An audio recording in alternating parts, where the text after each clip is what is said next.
I was gone. They set the world on fire. It wasn't a war anymore. It was a remaking.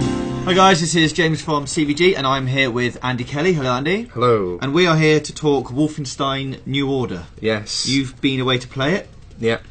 So this is a revamped new Wolfenstein. Who's making this one then?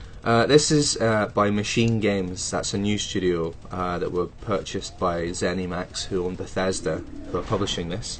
They are made up of, and were founded by, former Starbreeze members. Right. So after Syndicate was a bit of a disaster for EA, there was some changes at Starbreeze. I'm not sure of whether they left of their own volition or not, but either way, they've now, a lot of the key members of the Chronicles of Riddick and the Darkness team are working on this. So, and you can kind of tell it's got the same, that kind of dark comic book look that they are so good at.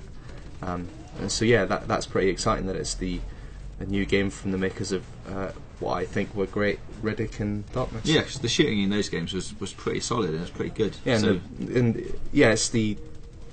it's a new studio, so it still has a bit of uniqueness about it. And in terms of character and the story, the general story of it, then what's actually going on? Well, you play once again as BJ Blazkowicz, the star of previous Wolfensteins. Yeah. And he's been. They showed us the new character model. You won't see it in this video, but they've modelled his face on the little pixelated face. I think we've got a little screenshot of his new face. Yeah. So on the little face at the bottom of Wolfenstein 3D's HUD, they've modelled it on him. So he's got the same like ridiculous square jaw and like blonde hair. He looks ridiculous. But that's kind of this game's vibe. It's ridiculous. It's set on an alternate history. In the 60s, right, where Hitler won the Second World War. Okay. And so, actually, you know what? Like it says, they didn't confirm, and they said that it follows the canon of Wolfenstein 3D, in which you killed Hitler. Okay. But I did ask them. I said, "Is Hitler in it?" And they were like, So I think maybe he'll turn up. Like his head on a robot or something. Because we can see in this photo there's robots and things around. Yeah. So. Well, the Nazis have the story revolves around the fact that the Nazis' technology in the last 20 years, whatever, has made a serious leap forward, and so BJ's trying to not only kill all the Nazis but find out how they've managed to develop robots and land on the moon. Because the level I played is you find out that the Nazis were the first people on the moon. Okay, so right, it's changed history quite a lot. Then. And BJ's like it's like a weird mix of, there's all this really atmospheric scene setting stuff like the cab ride in occupied London, but then it's also really dumb, and BJ has these ridiculous one-liners that he kind of whispers to himself. It's really weird. Like when you pick up a pair of double shotguns, he goes, "I got some bad news for you, Fritz," and like stuff like that. It's like it's really like corny. And when you find out about the Nazis landing on the moon, he goes, "They put a Nazi on the moon. Fuck the moon." It's really, you can bleep that out if you want. But it's purposely stupid. Yeah, it's got a kind of pulpy, Inglorious Bastards kind of vibe about it. There's a part where you're on a Nazi train. Everything's a Nazi, whatever. You're on a Nazi train and you're undercover, and a Nazi like leader general stops you and makes you take this like Aryan purity test. Right. And you actually have to like pick images.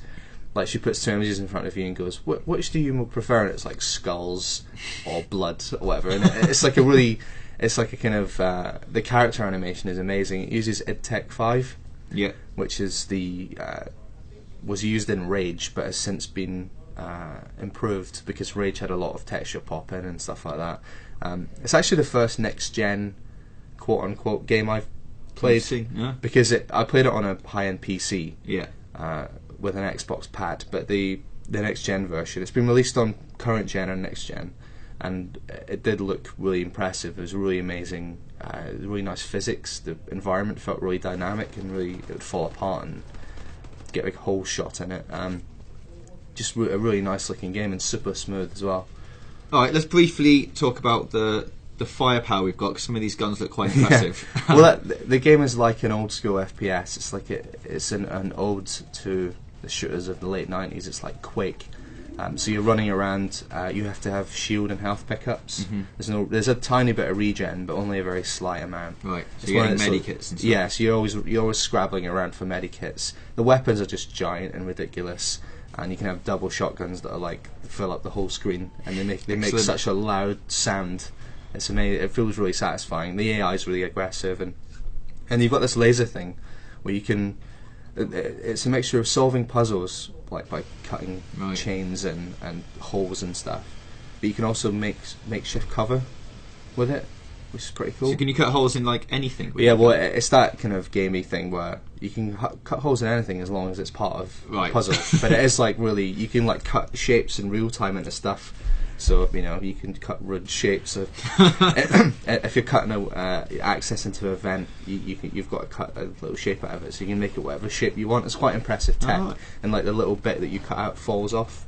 So it's like really nice. It's a really impressive bit of tech in it. It's not as. It reminds me of the gravity gun in Half-Life, and then it's worked into the gameplay in quite interesting ways. But it's not as game changing as that. Like in Half-Life, you could play it with the gravity gun, and not using any guns pretty much. But it's not that all-encompassing, but it's still really impressive. Overall then, quite impressed, quite fun to play. Yeah, good old school, quite basic shooter, but they promised a lot of variety and a lot of interesting story moments to sort of keep you interested. Alright, well we'll check out more of it when we get some more footage. They're rewriting history, but they forgot about me.